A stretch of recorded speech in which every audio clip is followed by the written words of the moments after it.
sont passionnés par le jeu vidéo, ils se sont spécialisés en informatique répartie et ils vont travailler dans ce domaine-là sans problème. Oui.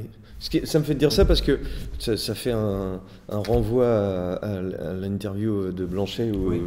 c'est que il nous raconte bien qu'à ses débuts, il est l'un des premiers à faire une maîtrise ou une thèse sur le jeu vidéo. Ça entre par le cinéma qui est entré par l'histoire en fait.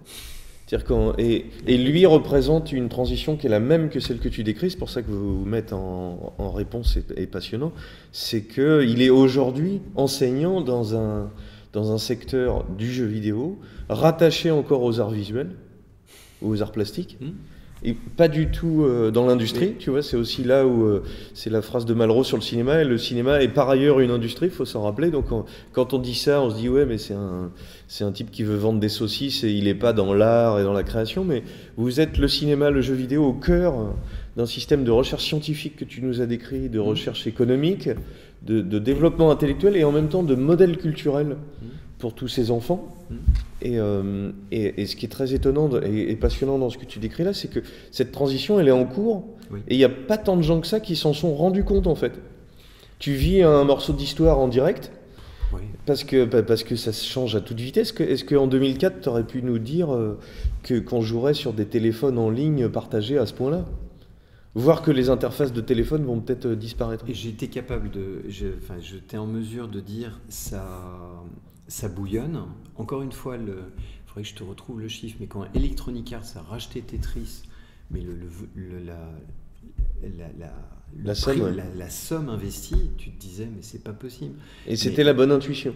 Bah oui, parce que pour eux, c'était évident qu'ils allaient avoir un retour sur investissement qui allait être très très rapide. Sur un jeu assez simple à développer. Sur Tetris. Mais effectivement, l'intuition est bonne. Le jeu est simple à développer, on peut en faire plein de versions, et il ne mange pas beaucoup de ressources. Et on est dans la mouvance des Candy Crush aujourd'hui, etc., Oui. qui sont des jeux simples, qui ne mangent pas beaucoup de ressources, donc qui peuvent s'exécuter sur n'importe quel mobile, et puis surtout avec un usage qui est adapté au mobile, c'est-à-dire je démarre ma partie, puis je peux m'arrêter quand je veux en fait. Là où c'est une martingale, Candy Crush, Tetris, c'est que l'interface visuelle et de structure, d'architecture dont tu parles, elle est très petite à fabriquer et elle demande peu de ressources énergétiques pour une jouabilité et une excitation à jouer immense en fait. Oui. C'est là où c'est le rapport petit-grand maximum. Oui. Alors on va retrouver ensuite aussi un autre phénomène, c'est que le mobile, le problème de l'utilisation des ressources du mobile devient très aigu. Encore plus aigu que sur console, etc. En console, on est en illimité, par exemple, le patch Day One, le fameux patch Day One. C'est-à-dire que les gens, ils ont fait le DVD, t'achètes ton jeu, et puis tu mets ton jeu, tu veux démarrer ton jeu la première fois, en fait, tu commences par télécharger tous les patchs qu'il y a eu entre la réalisation du DVD et Oui. l'autre. Et à la limite, c'est acquis, quoi. Les gens, on les a éduqués comme ça. Mais ça marche parce que tu as une liaison au débit. Tu as tes mégabits là, pour récupérer tout ça. Quand tu es sur mobile, même si tu as un forfait data de 50 gigas, tu vas les griller, les 50 gigas, si tu commences à jouer à ça. Donc tu ne peux pas te permettre ça. Ton mobile, tu n'as pas le droit d'utiliser trop les ressources. Il va falloir que tu sois très attentif. Donc, tes questions d'énergie et d'économie d'énergie sont plus pointues et importantes sur mobile. Elles sont fondamentales sur mobile. D'accord. Et c'est une de tes spécialités? C'est l'un de mes points de préoccupation et d'éduquer nos étudiants à leur dire attention. C'est pas la même chose. Attention. Ouais. Et d'ailleurs, on parlait de la difficile prédiction de l'avenir. On va sans doute jouer de plus en plus sur mobile et moins sur console. Je trouve que quand même la console, alors il y a un usage qui est quand même,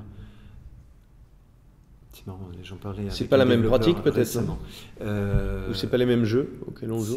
C'est pas les mêmes jeux. Alors clairement la console, ils te vendent un photoréalisme sur les jeux absolument fabuleux. Oui. Ce qu'ils ont perdu, c'est l'aspect multi, c'est-à-dire le couch-based gaming. On est tous sur le même divan et puis on se tape dessus.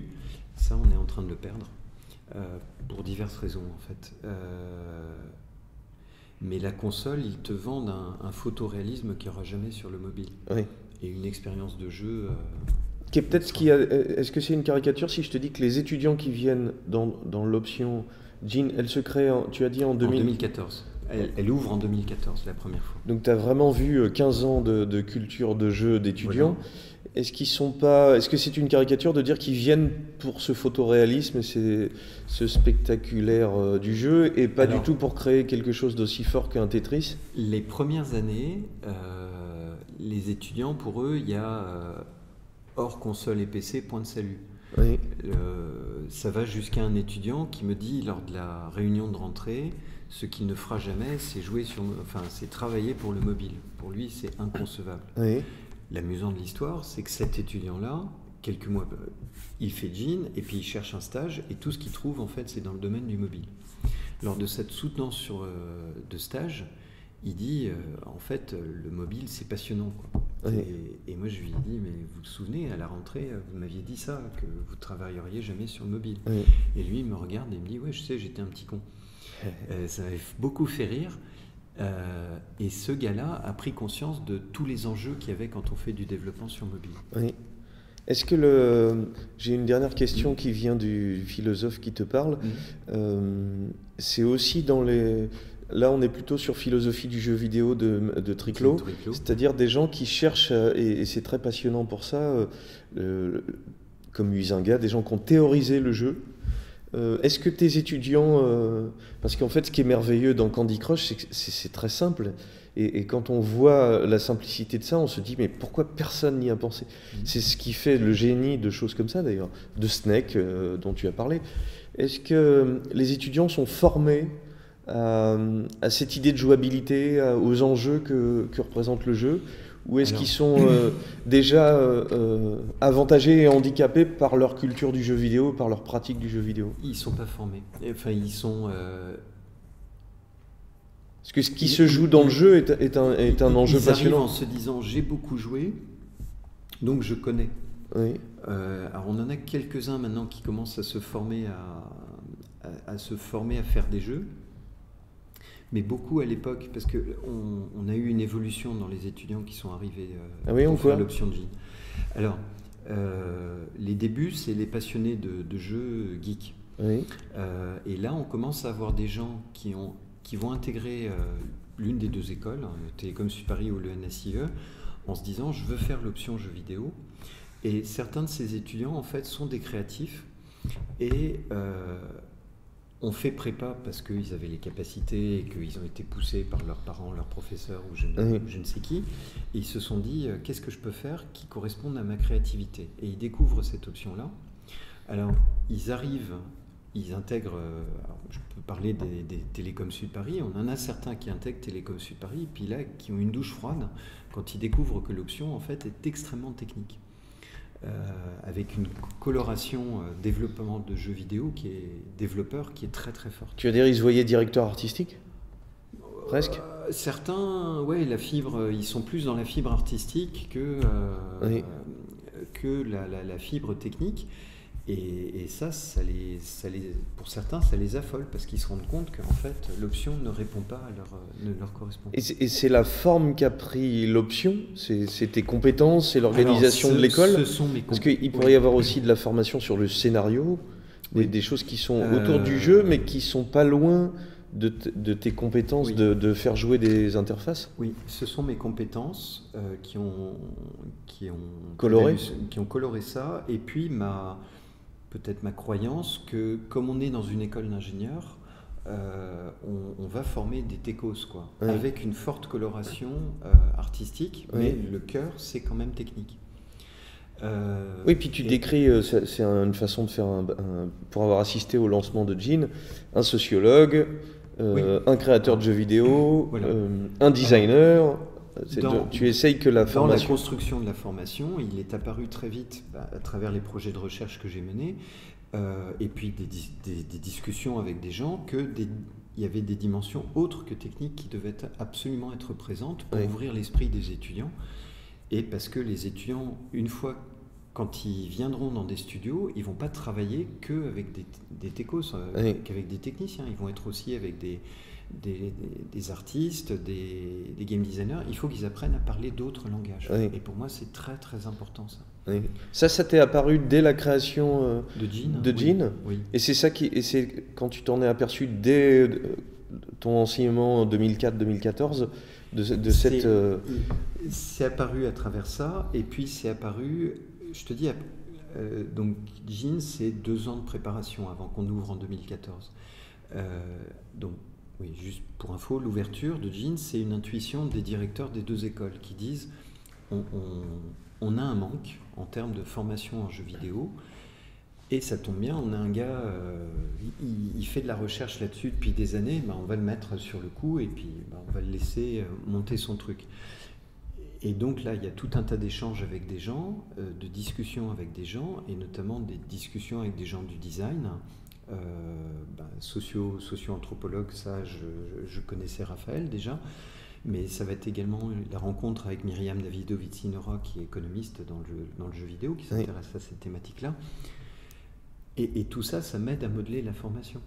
Et ça va être aussi la rencontre avec toi, de dire, tiens, si on les faisait travailler aussi avec des artistes. Oui. Puis là, il y avait une autre croyance pour moi très importante, de s'inscrire en fait dans le lieu géographique d'Évry, qui me semble très important. Voilà, en fait, les étudiants subissent toutes ces intuitions quelque part. En fait, tu modèles la formation qui est finalement pas ancienne, et elle s'enrichit en fait elle s'enrichit chaque année. On va prendre conscience de choses. Là, par exemple, l'an dernier, j'ai créé une semaine de formation qui me semblait très importante sur les profils de communication et de comportement. C'est-à-dire de dire aux étudiants, et oui, il y a les techniques, d'autres facettes du jeu vidéo, mais vous-même, il faut que vous soyez clair comment vous êtes en relation avec les autres. Ça, on va le généraliser cette année à l'ensemble de la promo, en fait. De côté Télécom Sud Paris, et les Gin NSIE vont y participer. Et puis, il y a un cours qu'on va faire évoluer aussi, parce qu'on s'est rendu compte qu'il nous manquait cette facette développement sur mobile. Oui. On pensait que la formation technique qu'on donnait était suffisante, mais en fait, on se rend compte que non. Il faut rajouter un peu des heures au niveau du mobile. Oui. Voilà, donc ça bouge tout le temps, c'est normal. Parce que les besoins industriels, ils évoluent. Et puis, c'est comme d'hab, hein, tu fais pas bien d'entrée de jeu. Oui, puis ce qu'on décrit, c'est quand même un objet qui est vivant. Oui, puis qui a plein de sens en fait. Oui. On peut être scénariste, on peut être dessinateur, on peut être développeur. Et puis les étudiants aussi tordent la formation, au sens de la tordent. Ce que je veux dire par là, c'est que il y a 2 ans, par exemple, il y a un étudiant des mines d'Albi qui est venu rejoindre Gin, et lui, clairement, il avait une coloration gestion de projet qui était extrêmement forte. Oui. Et il a habité Gin, la facette développement, qui n'était pas son cœur de métier, mais tout en gardant sa casquette chef de projet. Oui. Et aujourd'hui, il est chef de projet. Et la facette technique lui a été très utile. Mais quelque part, il a ouvert une voie. Parce que l'an dernier, par exemple, on a 4 étudiants qui s'intéressaient à l'aspect gestion de projet, qui eux aussi ont fait la dimension technique et qui partent a priori plus sur la dimension chef de projet aujourd'hui. Et pour clore cette partie sur la formation, et on a des étudiants qui arrivent à Bac+4. Oui, enfin quand ils font Gin, ils intègrent les écoles. Et qui sont sur 6 mois, 8 mois. Alors, et ils produisent un jeu à la fin. Ouais. On peut résumer ça comme ça. Sur la formation, donc ils rentrent au début de leur 5e année. Alors pour les Télécoms Sud Paris, en fait, il y a 2 UV qui se passent à la fin de leur Bac+4. Et pendant 6 mois, ils vont suivre des cours et en parallèle, ils vont faire un projet de fin d'études, en général à 4 étudiants. Ça peut être 5, ça peut être 2 dans certains cas très particuliers. Projets qui vont mener à terme, qui vont mener à bout. Alors ils ont Et de plus en plus, maintenant que je te connais depuis longtemps, en lien avec des entreprises existantes Oui, ça nous semble. Alors, soit des startups, soit des entreprises qui sont bien établies. Ça permet de tisser des liens un peu spéciaux entre l'entreprise et les étudiants. Oui, ça permet de faire du réseau pour l'option, mais aussi pour les étudiants. Et puis de les sensibiliser à cette partie dont on va parler juste après. Ça marche.